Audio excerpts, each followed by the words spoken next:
Maha Kuasa? Ya tidak, karena ada yang memberi. Karena Yesus berkata begini, tentang nih, Yesus yang ngomong bukan kata saya ya. Siap, siap, siap. Jadi kita tidak boleh karena cinta kepada Yesus kita akhirnya menjolimi atau menjolimi iman kita kepada Yesus. Jadi harus Siap, siap, siap, harus terukur. siap. Nah, ketika Yesus berkuasa, kenapa masih di bumi? Dia bilang aku telah berkuasa di bumi dan di langit. Padahal di Lukas 23 nomor 34 contoh nih ya. Ya Bapa, ampunilah mereka sebab mereka tidak tahu apa yang mereka perbuat. Siap. Kalau Yesus berkuasa, kenapa dia tidak bisa mengampuni langsung gitu kan? Ya kan? Seperti itu Siap, gampang siap, aja, siap, satu aja siap. seperti itu. Silakan. Oke, kalau masalah pengampunan, Yesus juga mengampuni dosa ada. Sehingga dia langsung atas dasar itu, oh dia menyamakan diri dengan Tuhan, kata orang Israel, itu dasar dia akan disalibkan. Dosamu telah diampuni, kata dia kepada orang-orang yang disembuhkan oleh dia gitu kan. Itu yang membeda dasar orang Israel nanti akan menyalibkan dia, telah menyamakan diri dengan Tuhan. Bagi orang Israel yang mengampuni dosa adalah kewenangan dari pencipta langit dan bumi dan maha pengampun itu. Oh, tiba-tiba kok dia mengampuni dosa? Ada nanti. Nah, kita kembali dulu teks yang tadi. Sebenarnya tahap saya berpikir memang Yesus manusia, tapi dia berkata mengampuni dosa yang tadi. Ini kan konsep-konsep yang dibangun oleh pemahaman Yahudi yang berhak mengampuni. Dia adalah Tuhan sendiri. Itulah dasar saya mengatakan dia adalah Tuhan. Yang berhak mengampuni adalah Tuhan, tapi dosamu telah diampuni, kata dia. Itu satu. Abang bantu saya ternyata. Memang di dalam konteks yang lainnya, Bapak ampunilah mereka karena mereka tidak mengerti. Tapi di konteks yang lain, dia mengampuni dosa. Dosamu telah diampuni. Nah, apakah saya harus pisahkan ayat itu? Apakah saya harus kontraskan itu? Memang kontras bagi saya. Saya katakan juga bagi orang Israel yang mengatakan adalah Tuhan adalah gembalaku yang baik, kata Daud gitu ya. Ternyata Yesus mengatakan aku adalah gembala yang baik, katanya. Apakah saya harus? Jadi konsep berpikir keyahudian itu menjadi pola pemikiran saya juga. Kalau begitu sih Yesus itu sebenarnya siapa? Bagi orang Israel, hakim yang adil itu adalah Allah pencipta langit dan bumi itu juga. Ternyata Yesus berkata dia akan datang untuk menghakimi, kira-kira begitu. Ketika anak manusia datang, katanya, istilahnya pribadinya dia akan datang untuk menghakimi. Gitu. Apakah saya harus kubur ayat itu? Jadi bertahap memang pemikiran saya di sana. Kepadaku diberikan kuasa, baik di bumi maupun di surga. Kalau sebatas itu pemikiran saya akan tetap menjadikan dia sebagai manusia. Tapi, loh, kok ada yang lain, kemuliaan yang kemuliki sebelum dunia ada, katanya. Dan datang lagi Yohanes 1 ayat 1 contohnya, pada mulanya adalah firman. Firman itu bersama-sama dengan Allah. Dan firman itu adalah Allah, katanya juga. Dan nanti baru dia menjadi manusia ketika ada karya yang harus diselesaikan menjadi manusia. Kira-kira. Apakah ayat-ayat itu akan kami kubur sedemikian rupa? Menambah beban pemikiran. Sampailah orang Kristen memang kepada tahap berarti dia adalah pribadi Allah itu sendiri. Kira-kira kayak begitu. Nah, apakah Allah satu atau tiga? Kan itu kan menjadi konsep berpikir lagi. Kalau begitu, kalau memang dia Allah itu sendiri, bagaimana konsep Allah itu sebenarnya? Itu udah dibahas itu sampai 300 tahun pertama. Ada tiga pemahaman 300 tahun pertama tentang dia. Ada orang mengatakan dia hanya manusia jadi-jadian. Dekotis atau mungkin ada juga ebionit, dia manusia sejati katanya. Tapi Alkitab, bagaimana orang Kristen menanggapi itu? Padahal berarti dia adalah Allah yang datang menjadi manusia. Apakah pribadinya sama? Ada Yohanes dan Mikana mengatakan dia adalah Allah sendiri. Ternyata tidak sesuai dengan ayat Alkitab. Yesus berkata kepada Bapa, berdoa kepada Bapa. Berarti ada pribadi yang berbeda.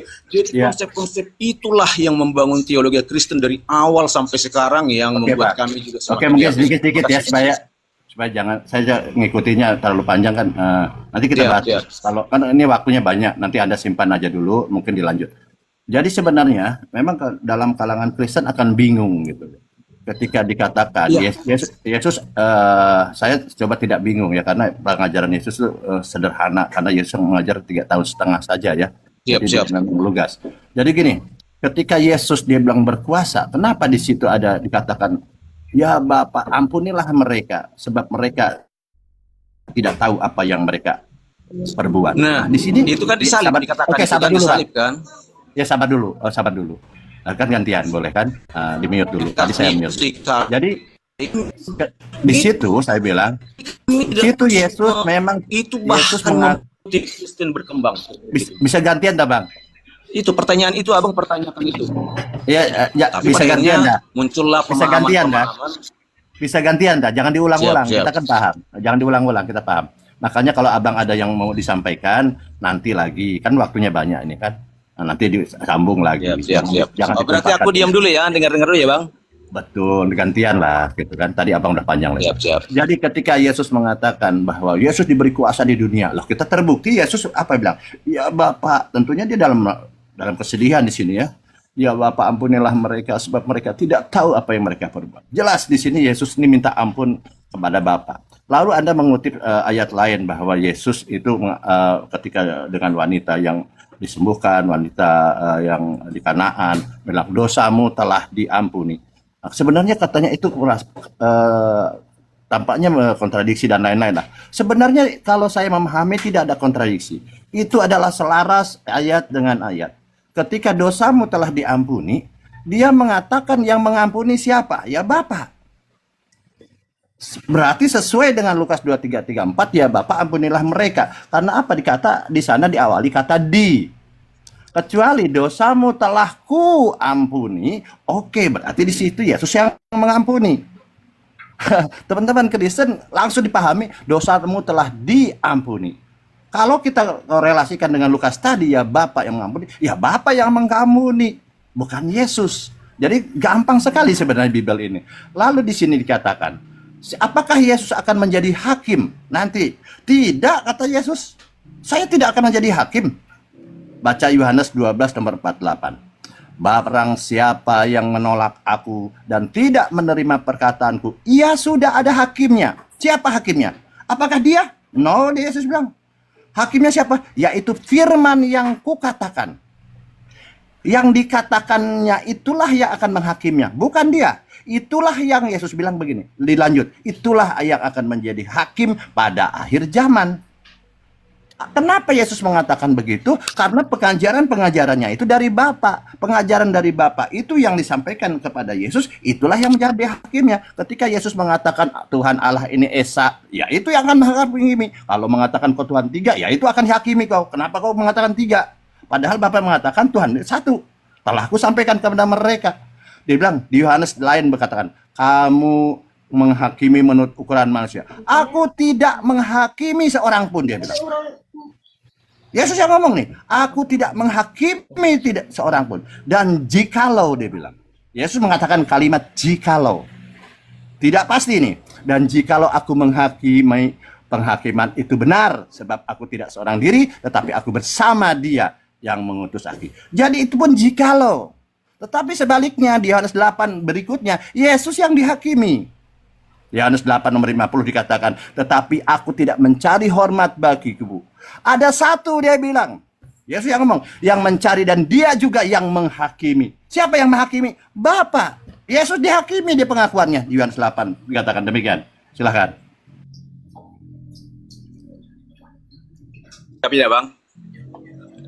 Oke, memang kalau memang pernyataan dosamu telah diampuni, saya sah-sah saja menerima itu.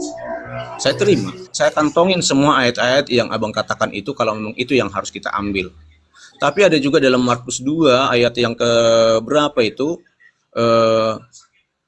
anak manusia merujuk kepada dirinya. Anak manusia berkuasa mengampuni dosa. Nah, berarti dosamu yang diampuni itu dasar pemikiran kami berarti dia mengampuni, karena di dalam Yohanes berapa ya 19 itu bagaimana dia mulai ada rencana orang Yahudi itu mau menyalibkan dia menyamakan diri dengan Allah. Karena dia mengatakan mengampuni yang tadi gitu loh. Jadi konsep-konsep inilah kami tampung semua, dipilah. Dia mengampuni, anak manusia berkuasa untuk mengampuni dosa kata dia gitu ya. Kalau saya terima tampung pernyataan abang itu, tapi tidak langsung saya paku langsung itu menjadi satu pernyataan akhir dalam hidup saya. Tapi ada juga anak manusia berkuasa mengampuni dosa. Saya akan coba buat pendekatan yang lain bang. Jadi Jikalau aku menghakimi, kalaupun abang katakan seperti itu, saya terima juga. Kalau memang sebatas itu yang saya pahami juga. Tapi anak manusia datang dalam kemuliaannya untuk menghakimi katanya. Bagaimana saya akan mengkolaborasi atau apakah saya kontras, apakah mungkin saya beririsan, saya mungkin saling lepas, saya akan bingung sendiri. Pada akhirnya saya sampai kepada keputusan bahwa dia yang dikatakan bahwa sebelum dunia jadi ada kemuliaan yang ada pada dia, dia kembali ke sana. Saya akan buat satu kesimpulan. Iman saya masuk dalam satu kesimpulan. Oh, berarti dia adalah Tuhan. Dia adalah hakim itu. Dia adalah gembala yang baik itu yang dikatakan Daud itu. Dia adalah pengampun itu.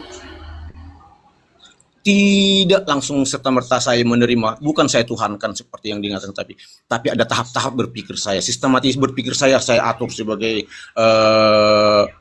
saya diberikan otak gitu ya. Tidak langsung saya simpulkan satu-satu itu seperti yang abang buat tadi. Tapi saya kumpulkan ayat-ayat Alkitab, kira-kira ini maksudnya, sehingga saya sampai kepada kesimpulan itu. Makasih masukan abang yang tadi memang ya. Betul ya. Makasih. Lanjut. Iya, jadi saya bilang kita kan harus ayat dengan ayat ini kan harus terkorelasi ya kan, artinya saling menguatkan. Di sana saya tidak melihat kontradiksi, cuman kita memang harus bijak di sana gitu kan. Makanya Yesus berkata, aku tidak dapat berbuat apa-apa, dia bilang. Masa seorang hakim tidak dapat berbuat apa-apa gitu ya. Tetapi di sisi lain dia mengampuni dan lain-lain. Teman-teman, Yohanes 8:3, kamu menghakimi menurut ukuran manusia. Aku tidak menghakimi seorang pun, dia bilang. Yesus yang ngomong, bukan saya gitu kan. Jadi seperti itu. Lalu dia bilang, lalu siapa Yesus yang mendakwa kamu yang menghakimi? Baca Yohanes 5. Dikatakan begini, jangan kamu menyangka bahwa aku akan mendakwa kamu, menghakimi kamu di hadapan Bapa. Jangan, itu kan perkiraan aja ya. Makanya saya pakai data. Yang mendakwa kamu, yang menghakimi kamu adalah Musa. Loh, kok bisa begitu Yesus? Ya artinya tadi itu, Yesus itu tidak salah bahwa dia tidak akan menghakimi, tetapi kenapa yang menghakimi Musa di sana? Karena itu Yesus konsisten perkataannya bahwa dia tidak dapat berbuat apa-apa, yang menghakimi itu firman atau ucapan atau perkataan atau hukum-hukum Tuhan yang diturunkan kepada Musa yang dilanjutkan oleh Yesus. Maka Yesus dia bilang, jangan kamu menyangka bahwa aku akan mendakwa kamu di hadapan Jangan kamu menyangka bahwa aku akan mendakwa kamu di hadapan Bapa. Tidak, dia bilang, no, sorry, saya tidak. Dia bilang, saya tidak punya kuasa. Yang mendakwa kamu adalah Musa.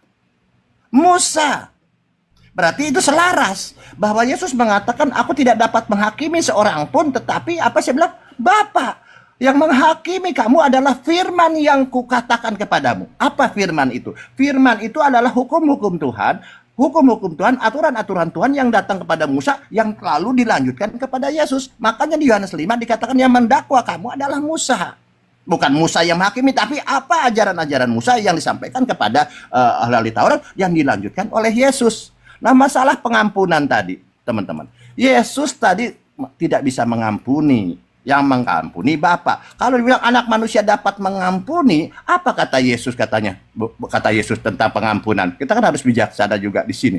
Manusia bisa mengampuni, tidak hanya Yesus. Kalau bicara anak manusia, kita bisa tanya nih. Matius 6 dikatakan begini. Karena jikalau kamu mengampuni kesalahan orang lain. Siapa ya kamu di sini? Ini umum. Kepada siapapun, everybody dia bilang. Maka apa dia? Bapa di sorga akan mengampuni kamu juga. Ini Yesus yang ngomong. Matius 6 dikatakan, karena jikalau kamu, everybody, siapapun, mengampuni kesalahan orang. Nah, siapa nih?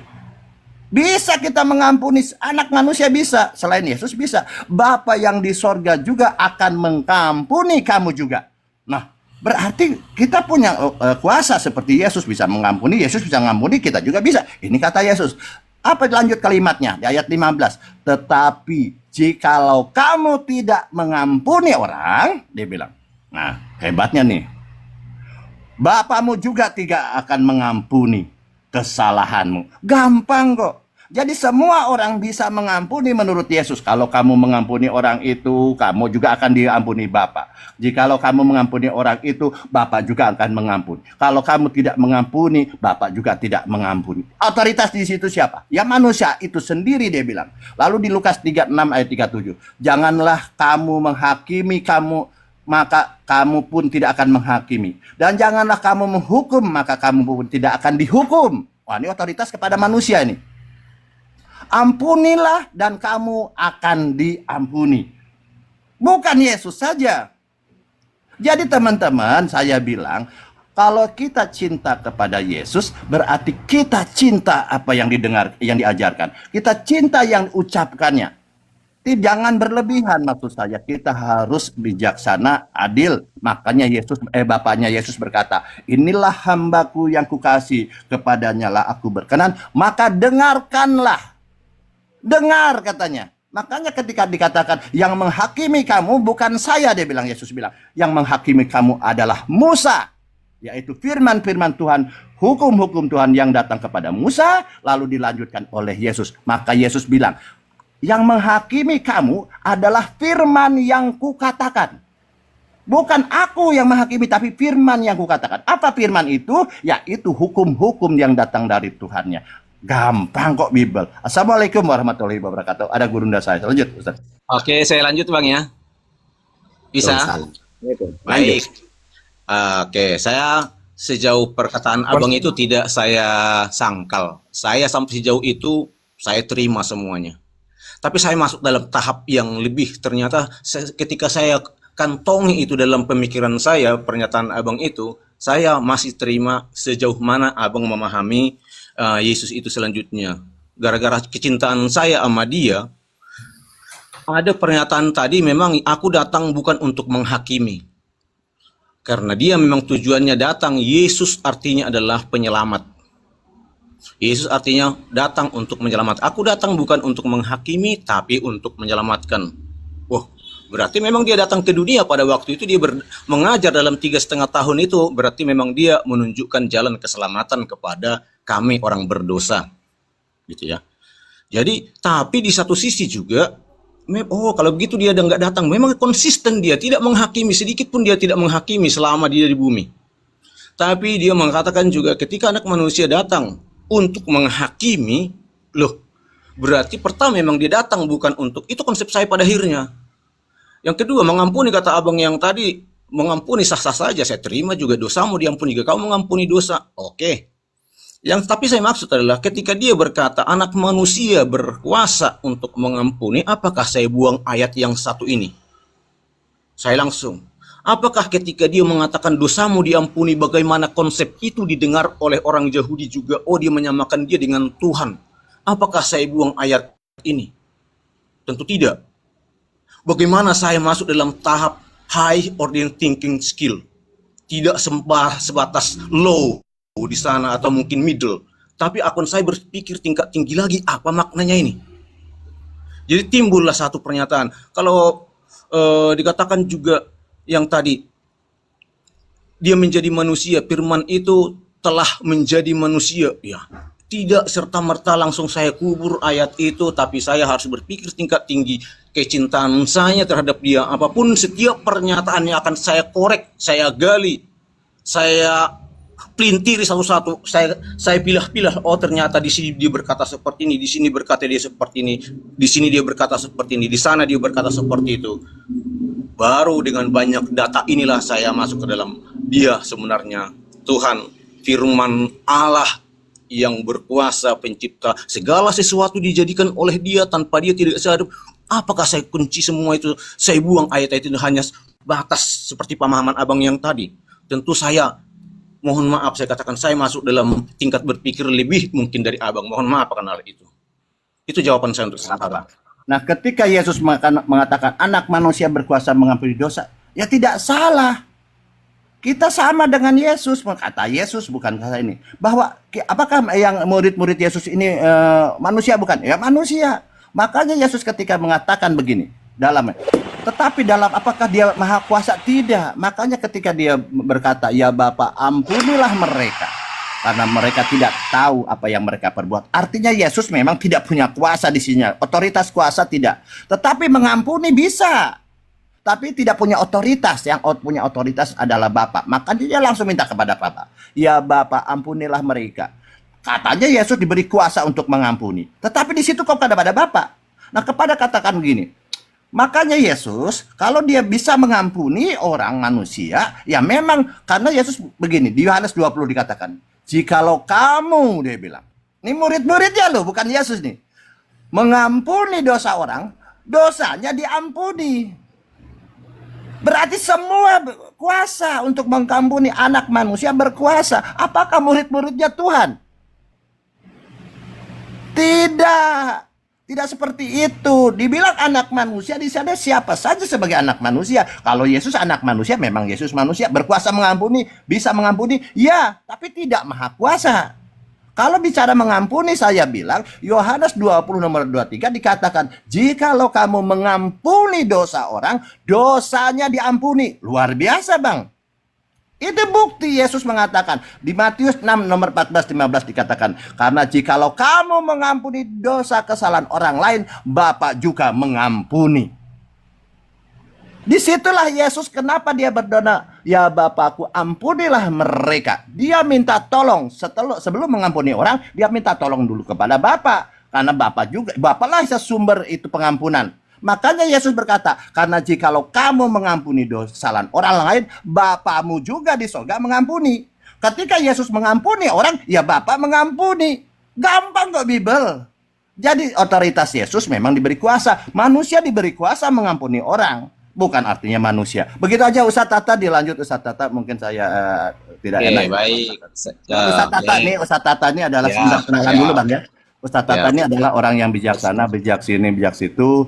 Dia tenang diskusi, dia menguasai, dia menguasai perjanjian lama, perjanjian baru, dan Al-Quran. Luar biasa. Silakan Ustadz Tata, monitor Ustadz Tata. Satu kata dari saya, satu kalimat lah. Menurut Bang Baal sama Pak, siapa ini yang satu nih? Pak Purba sama Ustadz Tata, ada berapakah yang maha kuasa yang mengampuni dosa? Saya ulang ya. Menurut kalian siapapun yang mendengarkan wajib menjawab. Ada berapakah yang maha kuasa yang mengampuni dosa? A1, B2, C3. Silakan dijawab. Oke, saya tidak pernah bertanya kepada orang masalah ada jawaban. Saya nggak minta Anda berpendapat menjawab. Kalau nggak bisa, Ustadz Tata, silakan dijawab, Ustadz. Oke, mungkin saya tanggapi dulu pernyataan yang tadi mengampuni itu. Ntar dulu. Saya tanya Ustadz Tata dulu, ada berapakah yang maha kuasa mengampuni dosa? A1, B2, C3. Silakan Ustadz. Ya, jadi yang mengampuni dosa maha kuasa itu cuma Allah. Dalam Al-Quran, Ali Imran 189, Az-Zumar 53, kalau dalam Bible, Kejadian 43 ayat 14. Jadi Allah yang maha kuasa. Nah, itu ya. Jadi dalam perjanjian lama, Al-Quran, ya Allah. Tidak ada yang lainnya, udah. Gitu. Oke, silakan. Baik, kalau hanya pengampunan yang tadi mungkin boleh saya katakan belum titik sesuai dengan pernyataan Bang siapa Bail yang tadi ya, Bail yang tadi. Oke, saya akan masuk, saya kantongi itu, saya terima sebagai pengajaran yang membuat iman saya mungkin undur dari menuhan atau menganggap Yesus sebagai Tuhan, bukan menuhankan, saya katakan, menganggap dia sebagai Tuhan. Tapi masih koma, saya akan tanda tanya, benarkah iman saya? Dia adalah Tuhan. Saya masuk dalam konteks yang lain lagi. Kalau masalah penghakiman dan pengampunan, saya juga tetap mengasah otak saya.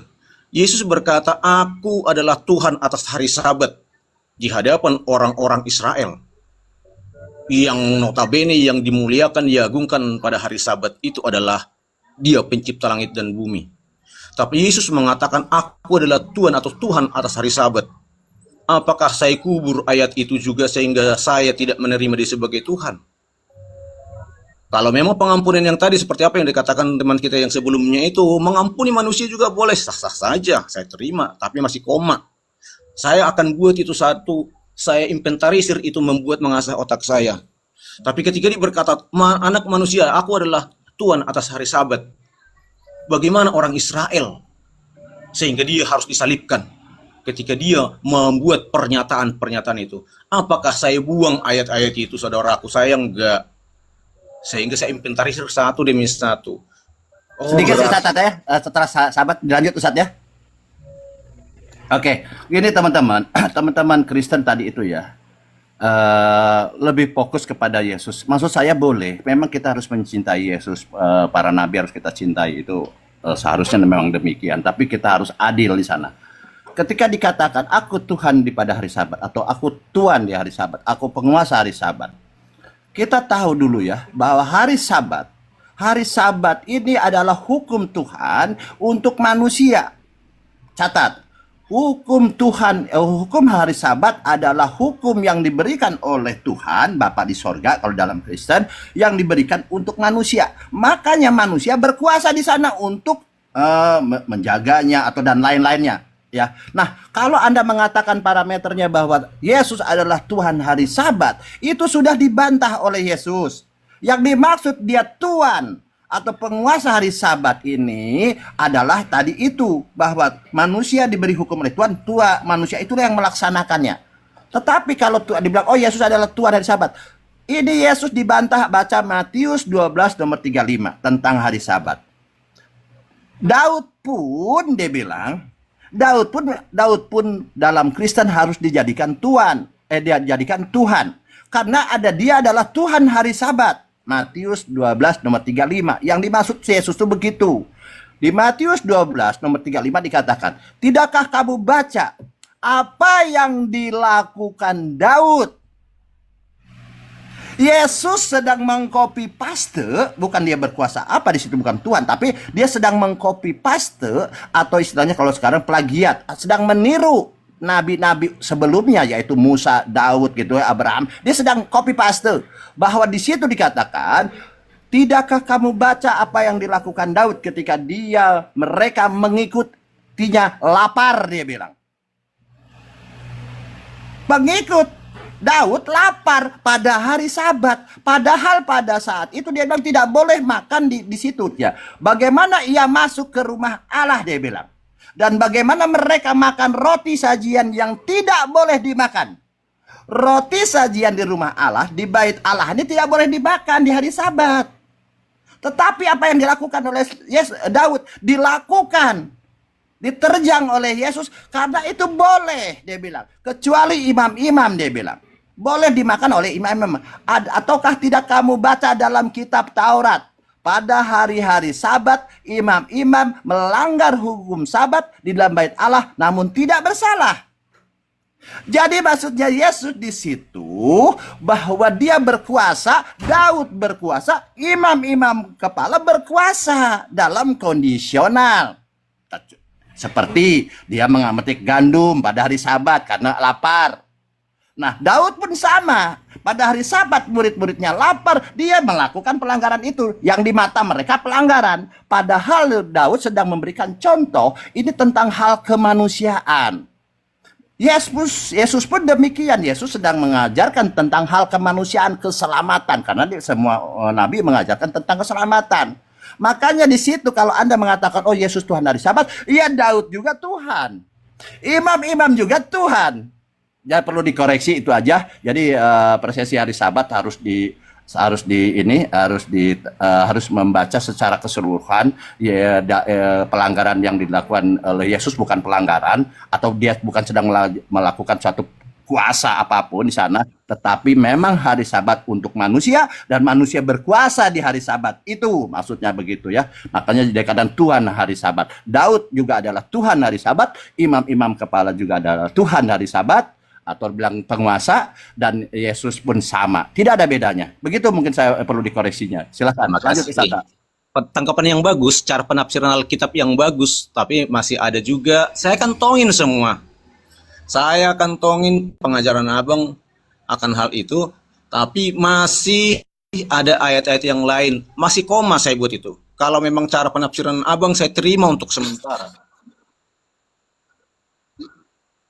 Saya baik.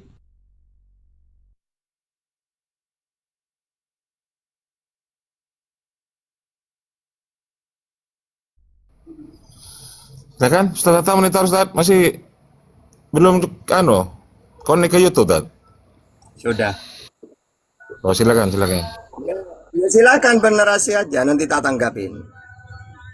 Karena yang disampaikan Bang Baal itu benar. Maksudnya penguasa untuk hari Sabat. Kayak Kejadian 7 ayat 1. Apa kata Tuhan? Tuhan berfirman, aku mengangkatmu Musa sebagai ilah untuk Fir'aun. Penguasa maksudnya. Jadi bukan Tuhan maksudnya ya. Makna kayak gitu. Kalau kita yang menjelaskan Bible, ayatnya itu jelas, gak remang-remang. Tapi kalau Kristen yang menjelaskan, pasti remang-remang. Coba, apapun mereka pakai data manapun, akan saya bantah pakai data yang jelas itu. Coba, silakan bernarasi, coba.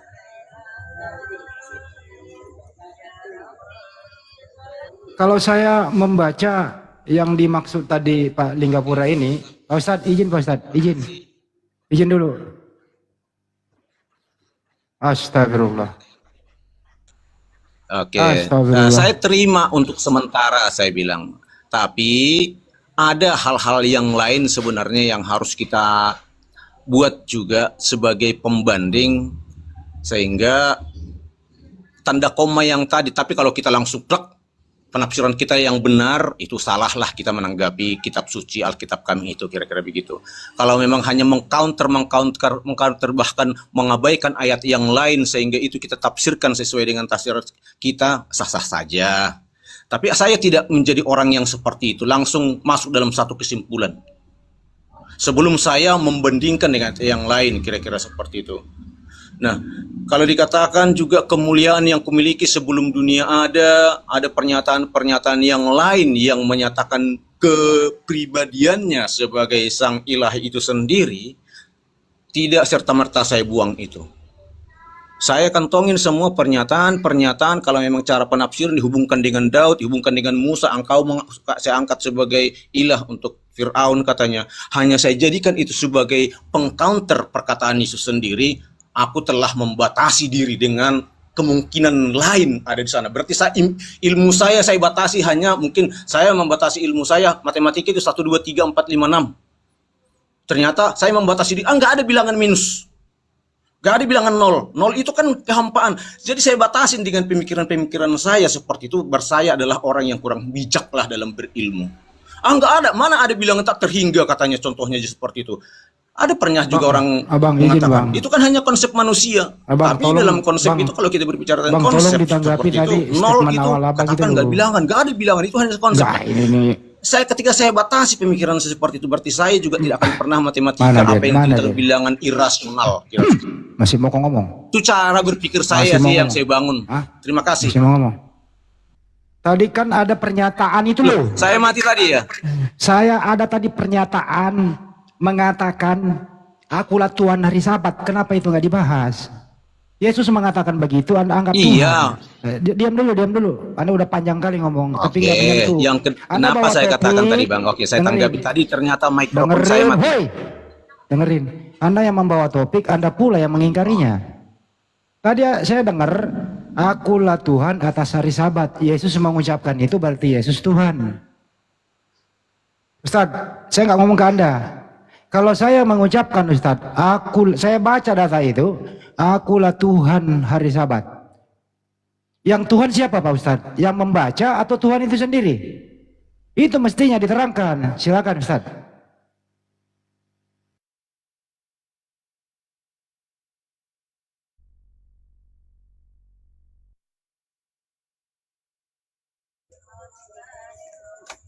Apanya Bang Di?